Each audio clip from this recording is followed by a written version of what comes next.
అనుదిన నిత్యజీవపు మాటలు. దేవుని నామానికి మహిమ కలుగునుగాక. దీని వాక్యాన్ని చదువుకుందాము.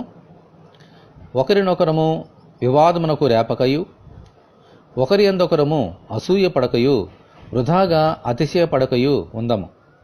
గలతీయులకు రాసిన పత్రిక 5వ అధ్యాయము 26వ వచనం.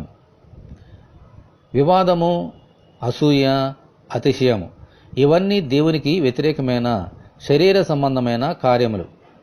యేసుక్రీస్తు పుట్టినది మొదలుకొని ఆయన చనిపోయే వరకు యూదులు ఈ కార్యములతోనే ఆయనను శ్రమపెట్టారు, సిలువ వేసి చంపారు. విశ్రాంతి దినము, ఉపవాసము, స్వస్థత మొదలైన వాటి విషయాలలో యూదులు ఎప్పుడూ ఆయనతో వివాదములు పెట్టుకునేవారు. గొప్పవారు మొదలుకొని సామాన్య ప్రజల వరకు అందరూ ఆయన యందు విశ్వాసం ఉంచినప్పుడు అధికారులు, యాజకులు ఆయన యందు అసూయపడ్డారు. ఒక దాసుడుగాను దరిద్రుడుగాను ఆయన ఈ లోకంలో ఉండుట చూచి ఆయనను తృణీకరించి అవమానించి ఆయన మీద అతిశయించారు.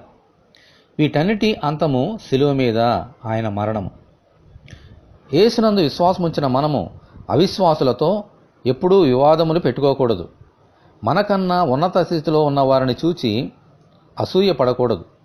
దేవుడు మనకు ఇచ్చిన ఆశీర్వాదములను బట్టి అతిశయించకూడదు. ఇవి ఆయనకు ఇష్టమైన కార్యములు. ఇటువంటి కార్యములు చేయనట్టు దేవుడు మనం దీవించినట్లుగా ప్రార్థన చేసుకుందాము. ప్రభువా, మీకు వందనాలు. వివాదములు, అసూయలు, అతిశయములు మా యొద్ద నుండి తీసివేసి ఎల్లప్పుడూ మమ్ములను మేము తగ్గించుకున్నట్లు అనుగ్రహించమని, ఈ వాక్యము వింటున్న నీ బిడ్డలందరినీ అలాగున దీవించమని ప్రభువైన యేసుక్రీస్తు ద్వారా ప్రార్థన చేయుచున్నాము తండ్రి. ఆమెన్. ప్రభువైన యేసుక్రీస్తు కృప మనకందరికీ తోడే ఉండి నడిపించునుగాక. ఆమెన్.